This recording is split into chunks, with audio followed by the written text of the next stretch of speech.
Is your healthy salt actually clean? What nobody's telling you. Right, today we're talking about something that's in every single kitchen in the world, something that you're probably using multiple times a day, especially if you're following any kind of mineral balancing or electrolyte protocol. We're talking about salt. Now, before you click away thinking this is going to be boring, stay with me, because what I've uncovered while researching this video genuinely shocked me. And I've been using the wrong salt for years. It's an absolutely gorgeous day, spring morning here in Andorra, where I live, and Mikey and I have been out since early in the mountains. The mountains are doing their thing, and honestly, there is no better place to film a walking video. But don't let the scenery distract you, because what I'm about to tell you is really important. Chapter 1, why salt matters. So salt is not the villain it's been made out to be. The advice to cut salt, which we've been told for decades, is based almost entirely on studies using refined table salt, not real natural salt. And there's a big difference. Salt is essential. Your body tightly regulates sodium levels in your blood. And when those levels drop, you get headaches, fatigue, dizziness, even fainting. You lose sodium every time you sweat, every time you urinate. You have to replace it. In fact, the root cause protocol, which is the mineral balancing framework that I'm currently studying in to become a consultant, they actively encourage adequate salt intake. We recommend salt in the adrenal cocktail, a simple drink made of water and potassium and a pinch of salt that supports your adrenal glands. It helps them to remineralize. Some of my clients are having this 2 or 3 times a day, as I do, which means that the salt they choose really, really matters. Chapter 2, the marketing trap. So here's where it gets more interesting. The health world has become obsessed with certain salts. You know the ones, the pink one from the Himalayas, the grey one from the Celtic coast, and the little red and white jar that promises it's been mined from an ancient Jurassic seabed, protected from modern pollutants, pure as nature intended. And I get it. That marketing is compelling, and I bought into it too. I've been using Redmond's Real Salt daily in my cooking, in my electrolytes, in my adrenal cocktails for months now. But here's the question nobody was asking. Just because a salt is ancient and unrefined, does that make it clean? Chapter 3, the research, Paul Saladino. So earlier this year, Dr. Paul Saladino, whom many of you will know, he has over 1 million followers here on YouTube. He teamed up with the Animal-Based Nutrition Research Foundation, and they independently tested 7 of the most popular salts for heavy metals, specifically lead, arsenic and aluminium, or aluminum, as you guys over the pond call it, and microplastics. And I have a lovely client from Portland, Oregon, to thank for this, because she drew my attention to Paul's work just last night, and it hadn't come onto my radar yet. So Paul's findings were absolutely jaw-dropping. The worst performer in the 7 salts they tested was the Celtic Sea Salt, that grey salt so beloved in health circles. It came back at nearly 5 times over California's Prop 65 limit for lead. To put that into context, Prop 65, the limit for lead, is 0.5 micrograms per serving. Celtic was coming in at 2.3 micrograms per teaspoon. There's no safe level of lead for children, and scientists in the medical community are really clear on this. And yet, if you gave a child food that you'd seasoned with Celtic sea salt across a single day, you could exceed even the risk assessment benchmarks that regulatory bodies use from just the salt alone, not from anything else in their diet, just from the salt you were adding to cooking. And Redmond Real Salt, that ancient, pure, modern, pollutant-free salt, it flagged for lead, for arsenic, and aluminum too. Chapter 4, digging deeper. So independent labs. Dr. Saladino's test was just one data point, so I dug further, and what I found was this. This isn't a news story. Tamara Rubin of Lead Safe Mama, which is an independent consumer safety advocate, and she's a mother of lead-poisoned children, she's been testing Redmond's for nearly a decade. And then in July 24, her independent lab testing confirmed lead at 290 parts per billion, ppb, and arsenic at 91 ppb in Redmond Real Salt. So Mammovation, who sent 23 salt products to an EPA certified lab, they found lead in Redmond at 252 ppb. Nutrition with Judy, another well-respected health researcher, she covered the same findings, noting the contradiction between Redmond's own reassuring figures and what independent labs are consistently finding. Now, I did also pull up Redmond's own elemental analysis, and I've linked it below in the description. I've also created a PDF to go along with this video where I've listed all of the research references that I use. So you can access that by joining my mailing list, and then you'll be able to download any of my free PDFs from there. Do you want this ball? To be fair to Redmond, they do acknowledge that lead is occasionally found, and they list aluminum as regularly present. But here's my issue with their response. They say you'd need to eat 75 servings of salt a day to hit the official provisional tolerable level for lead. That calculation is for adults, and it uses the concept of a tolerable intake. But the scientific consensus is clear. There is no safe level for lead, none. Lead accumulates in your bones, it crosses the blood-brain barrier, and if you're using this salt multiple times a day, as I do, in your electrolytes, in your food, in your adrenal cocktails, believing it to be safe day after day, week after week, cumulative exposure is exactly the topic of conversation that we should be having. Chapter 5, the iron problem. This is the RCP angle. Now here's something that really made me stop in my tracks, and this one is particularly relevant for anyone who's following the root cause protocol. So one of the core principles of the RCP is that most of us are iron overloaded, and that unbound, poorly regulated iron stored in our tissues is driving inflammation, fatigue, and a cascade of downstream problems. So what's in Redmond's Real Salt? Their own mineral analysis shows iron at up to 500 parts per million. That's a notable amount for a condiment that you're using potentially multiple times a day. Oh my gosh, let me jump out my skin. Hi. Hi. Where did you come from? Hi, Mark. Oh.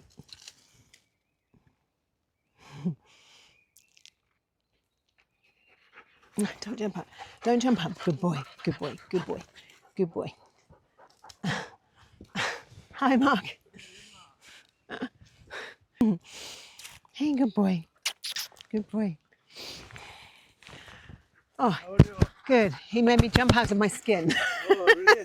He suddenly, oh. I'm like, oh, it's you, Argo. Where I go? I would go so fast. Yeah, he came in. Oh, hi. Everything good? Yeah, good, thanks. Yeah. I'm filming a video. Thanks. That's a notable amount for a condiment that you're using multiple times a day. So if you're working hard to bring your iron levels into balance and then seasoning every meal that you eat and making your adrenal cocktails with a salt that adds to your iron load, then that's worth knowing about, isn't it? Chapter 6, what about Baja gold? I know a lot of you love Baja gold. It's harvested from the Sea of Cortez, which sounds impossibly exotic, even though I'd never heard of it. Geography wasn't my strong suit at school, but then neither was science, and yet here we are. So the Sea of Cortez is a narrow stretch of water that separates the Baja Californian Peninsula from the Mexican mainland, and it's named after the Spanish conquistador Hernán Cortés. Sorry about the mispronunciation. Jacques Cousteau called it the aquarium of the world, and it's home to 891 fish species, 39% of all the world's marine mammal species, and it's a UNESCO World Heritage Site. It's over 700 miles long. It was formed around 6 million years ago when tectonic forces literally ripped the Baja California Peninsula away from mainland Mexico. So yes, it's a spectacular source for salt. The question is, as always, what else comes with it? Baja, or you might say Baja, is marketed as one of the most mineral-rich salts available to us, and its price certainly reflects this. Baja do publish monthly heavy metal spot tests, which I really respect, for transparency. However, independent testing again by Lead Safe Mama in September 24 found both lead and arsenic in Baja gold. And in Mammovation's broader 23 brand EPA certified lab test, Baja gold ranked among the lower end for heavy metals, which was better, but it still didn't come back completely clean. So a better choice than Celtic or Redmond indeed, but still not in the clear category. Chapter 7, the winner you didn't expect. So what came back completely clean? In Dr. Saladino's test, the clear winner was Diamond Crystal Kosher Salt, a humble $8 supermarket salt in a red box that chefs have quietly loved for decades. Zero lead, zero arsenic, zero aluminium, zero microplastics, and it's been independently retested by Lead Safe Mama as recently as April 25. Still completely clean. So then I thought, well, why? What are they doing to Diamond Crystal Kosher Salt to make it so clean? Are they bleaching it? How is this salt apparently so pure and amazing when everybody else is giving us a product laced with heavy metals and other dodgy ingredients? So the reason is the Alberger process. The salt's dissolved into brine, purified through a granite graveler that strips away impurities, including heavy metals, and then it's recrystallized from scratch into those beautiful hollow pyramid-shaped flakes. It's processed enough to remove the bad stuff, but nothing's being added back in. So there's no anti-caking agents, there's no iodine, there's no additives. It's just pure sodium chloride. The irony is rich, isn't it? The salt that health influencers have told us to avoid because it's refined turns out to be the cleanest on the shelf. Now, Diamond Crystal is American and it's not easy to find everywhere. I found it on Amazon UK, but I couldn't find it on Amazon Spain. So what about those of us in Europe? And what about the minerals? Now, I know what some of you might be thinking, because this is what I was thinking, because we want those trace minerals. We want magnesium, we want potassium, we want calcium. If we switch to Diamond Crystal or Maldon, are we losing all of that? It's a really fair question. And the answer is yes, you do. You lose some of that trace mineral content. But here's the thing. The amounts of trace minerals that you actually get from salt are quite small. Salt really isn't where your mineral load comes from in any meaningful quantity. Go and get the ball, very unwilling to chase anything today. Whereas your food is organ meats, wild salmon, leafy greens, pumpkin seeds, good quality whole foods. That's where your minerals should be coming from in a form that your body actually recognises. And what's more, it can regulate. So what about mineral drops? You see them everywhere. Concentrate is probably the most well-known, and the marketing is really compelling. A full spectrum of ionic trace minerals concentrated from natural seawater. But here's the catch. Concentrate is harvested from the Great Salt Lake in Utah, a natural source, and natural sources contain whatever the geology contains. So in fact, concentrates openly list lead, arsenic, aluminium, cadmium in their full ingredient list. They argue that the amounts are within safety tolerances, and that may well be true at the recommended dosage. But we've been here before with this exact argument, haven't we? We heard the same thing from Redmond. So if you do want to use mineral drops, look for products that publish independent third-party certificates of analysis, specifically for heavy metals, and check those numbers before you commit. The Great Salt Lake sourced products are the ones I'd approach with the most caution, given what we now know. For the adrenal cocktail specifically, if you're following the RCP like I am, the cream of tartar gives you your potassium, a good clean salt will give you your sodium and your chloride, and your whole food vitamin C source gives you a natural mineral hit as well. So that combination doesn't need mineral drops to be effective. Chapter 8, the European option, Maldon. Maldon sea salt, the humble Maldon sea salt from Essex in England. You've seen it in every deli and every good supermarket. Chefs love it, and it's just been confirmed by multiple independent tests, including Lead Safe Mama's September 2025 testing, as non-detect for lead and cadmium and mercury and arsenic, and a separate independent lab test using SGS North America in July 25 confirmed the same results. All the metals, including aluminum, non-detected, yes. Dr. Saladino found a very small trace of microplastics in Maldon, around 0.4 particles per teaspoon. So to put that in context, your bottled water, your seafood, and even the dust in your house contain far more microplastics than that. I'll take a barely detectable trace of microplastics over consistently confirmed lead and arsenic any day of the week. Maldon is also widely available across Europe. You'll find it in most decent supermarkets, and I'm switching it to it today for my own daily salt use, including for my adrenal cocktails and my cooking. And once again, I want to thank my lovely client over there in Portland for bringing this to my attention. She messaged me last night and I went straight into this rabbit hole researching it because it really made me sit up. I thought, if I don't know about this, probably many of you don't know either. And I don't know how many times in the last year of publishing videos on YouTube that I have said that I use Redmond's Real Salt.